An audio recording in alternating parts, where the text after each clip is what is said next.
Lecture du jour, bonjour. Et ce matin, c'était dans le livre du prophète Abdias et les psaumes 82 et 83. Très intéressant, le prophète Abdias qui va prophétiser sur la nation d'Édom et qui va prononcer un jugement contre la nation d'Édom. Les Édomites sont les lointains cousins du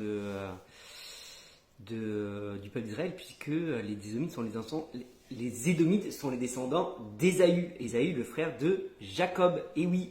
Et donc, Dieu va reprocher au peuple d'Édom de ne pas avoir été bon envers Israël, et même d'avoir profité de la situation d'Israël, parce que Dieu a jugé le peuple d'Israël, donc Dieu a envoyé des ennemis, Dieu a prononcé une sentence contre le peuple d'Israël qui fait qu'ils ont été dans défaite, qu'ils ont été déportés, et Dieu est en train de dire au peuple d'Édom, vous avez profité de cette situation, vous n'avez pas eu compassion du peuple d'Israël, et pour cette raison, vous allez subir le même sort.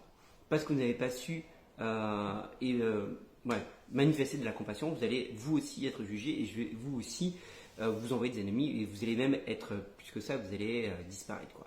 Et moi, ce que j'aime bien dans le psaume, et dans les psaumes aussi, au final, la pensée qui se retire de cette lecture de ce matin, je vais y arriver, c'est que c'est Dieu qui juge au final. C'est Dieu qui est au contrôle de toutes choses, c'est Dieu qui est au-dessus de toutes choses, et même au-dessus des rois, au-dessus des nations. Et parfois, on peut avoir l'impression que Dieu ne fait rien, que Dieu n'agit pas, mais Dieu prend note, ça c'est sûr. Dieu n'agit pas dans l'instantané. Nous, on aimerait que Dieu agisse dans l'instantané. Paf, il a fait un truc de mal, blim, le gars il meurt sur le coup, la personne, la nation, ou le roi, ou le dirigeant est foudroyé. Mais Dieu n'agit pas de cette manière-là. On voit, Dieu prend le temps. Dieu laisse le temps aussi aux personnes de pouvoir se repentir. Dieu laisse le temps aussi aux personnes de pouvoir changer éventuellement. Et ça, c'est une donnée à prendre en compte qui est importante. Dieu n'agit pas sur le coup parce que Dieu laisse la possibilité aux gens de changer. Mais à un moment donné, Dieu est lent à la colère. Mais ça ne veut pas dire que Dieu ne se met pas en colère. Dieu est lent à la colère, mais un jour, quand sa colère est pleine, alors elle se déverse. Et c'est ce qu'il explique. Et ce qui est intéressant dans ces passages-là, c'est que de tous les peuples dont il est en train de parler, il est en train de dire, vous allez disparaître, ma colère va se déverser sur vous. Mais il ne reste aucun de ces peuples. Les Édomites n'existent plus. Et on pourrait parler des Babyloniens et de plein d'autres peuples. Ils n'existent plus parce que Dieu a prononcé une sentence, Dieu a prononcé un jugement, et cela s'est accompli. Et cela s'est accompli. Le seul peuple qui est resté, c'est le peuple d'Israël, parce que Dieu a fait une alliance avec lui, et qu'il a fait des promesses au peuple d'Israël.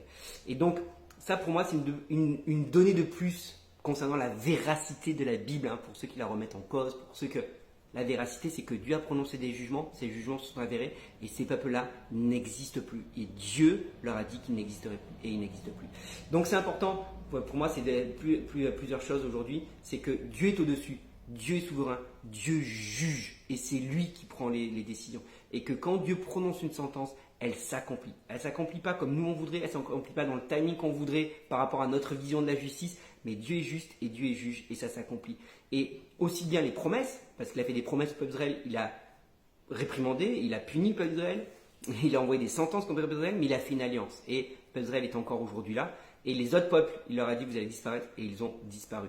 On ne rigole pas avec Dieu. Prends au sérieux ses promesses, prends au sérieux aussi ses, j'allais dire ses menaces, mais ses réprimandes. Et quand il te dit change, change. Quand il te dit arrête, arrête. Parce que sa parole s'accomplit toujours. Voilà, bonne journée, dis-moi toi ce que tu as retenu dans cette journée. Et à la prochaine.